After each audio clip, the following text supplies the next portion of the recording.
This is Cool Japan, and today we're going to take a look at the SH Figuarts Blanka figure. This is the 9th Street Fighter figure that Figuarts has made, and it's pretty cool. Let's check it out. So first up, let's take a look at the box. It's a very standard box. You see the Bandai Machinations.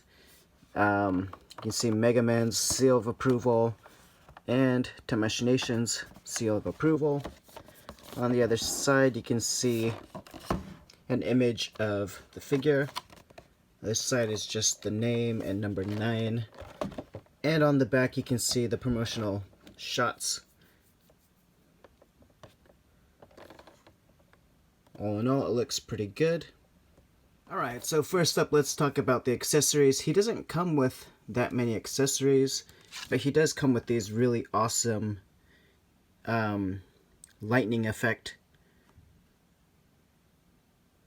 pieces. They look pretty cool, and it came with when I took it out of the box it looked really dull, but that was only because there was a clear plastic on top that I didn't really notice. So the back is kind of whited out like that. In the front you see this awesome skeleton. It's done pretty well. Here you can see Chun-Li getting electrocuted. Pretty cool. And they also come with this little stand. You can pop it onto like that, and it'll stand. So, pretty cool. He comes with 2 pairs of hands. First up are these open hand grabbing type of hands. You can see that he has the painted nails. They look pretty good. Right. Next up, he comes with these 2 fisted hands. They're sculpted pretty nicely. You can see his nails and the overall texture of his skin is there. And he's got some veins popping out. Looks pretty good. Next, let's take a look at the faces that he comes with. He comes with 2 faces. First is this angry, clenched teeth, really cool looking face. And next he comes with this screaming face, which looks really good as well.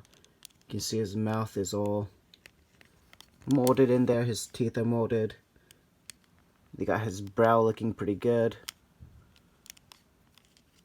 Yeah, looks pretty good. And I just want to show you guys real quick how to swap the faces, because it is a kind of a deal. First you gotta pull out the back part of the hair, and then his head is on this tiny peg that's coming out of his neck right there.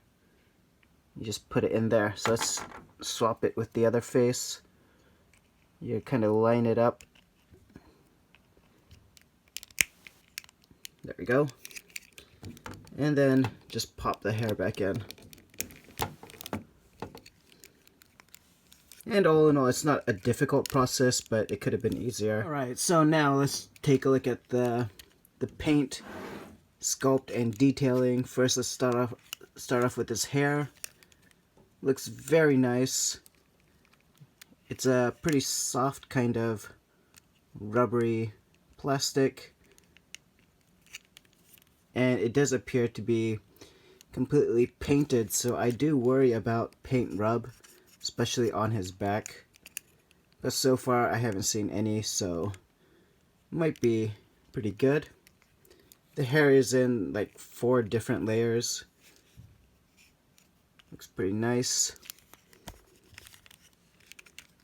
Let's take a look at his arms. You can see all these veins poking out. It looks really cool. And all throughout his body you'll see that he's got this kind of weird rough texture on his skin.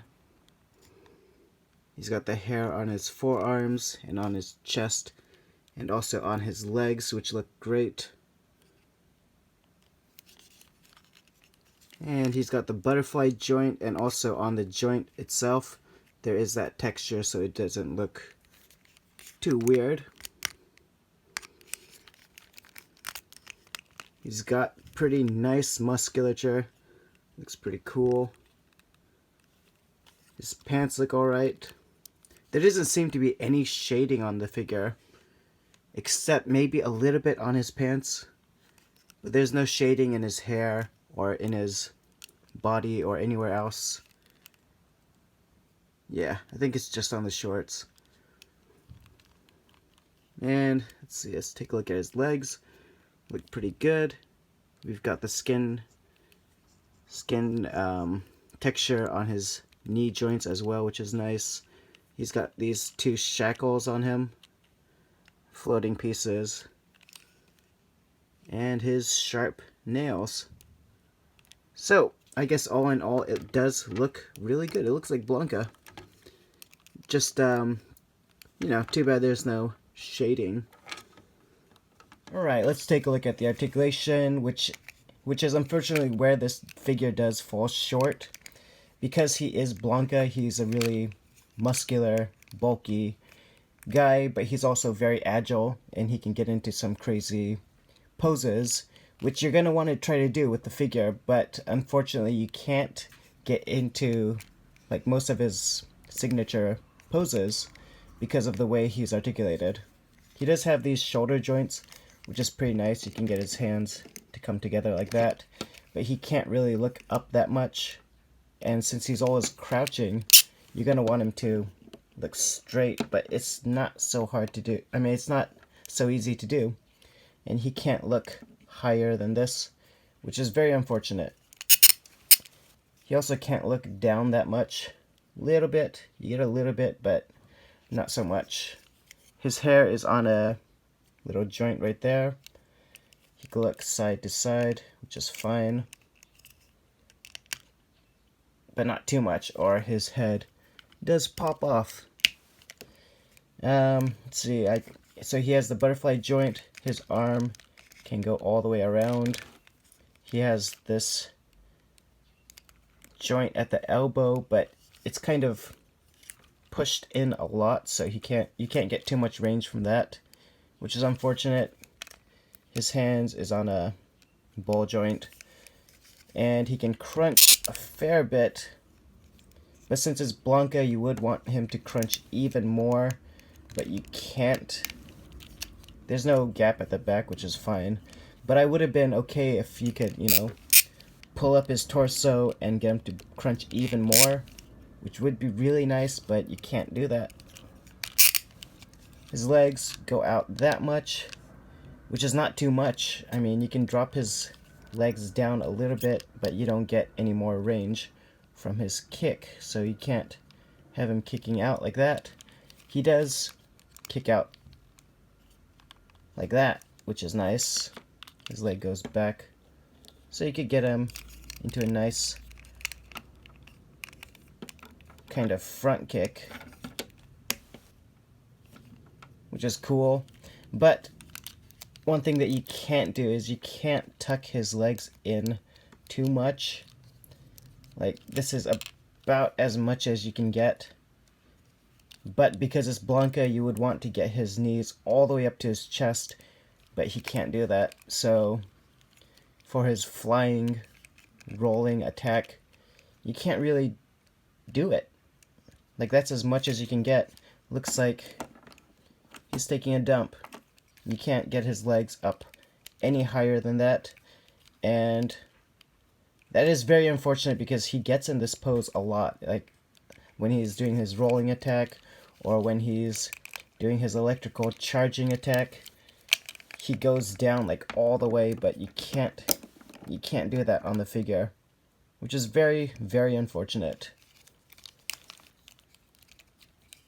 But anyway, he can bend his knee pretty much all the way. That's fine. Would have been nicer if he can tuck it, if he can tuck them in all the way. Would have been better. He does have a lot of range in his feet because of these shackles. They are covering the joints pretty well, so that gives him a lot of range. You get a lot of range with his feet, which is great. And just, you know, the knees and his ab crunch. He also doesn't arch his back at all. which is too bad. This would have been an awesome figure if his articulation could do what the actual character does. But overall, I would say it is nice, so yeah. Anyway, thanks for watching the video, and please subscribe. Check out these photos that I took. I did the best I could, but anyway, check it out.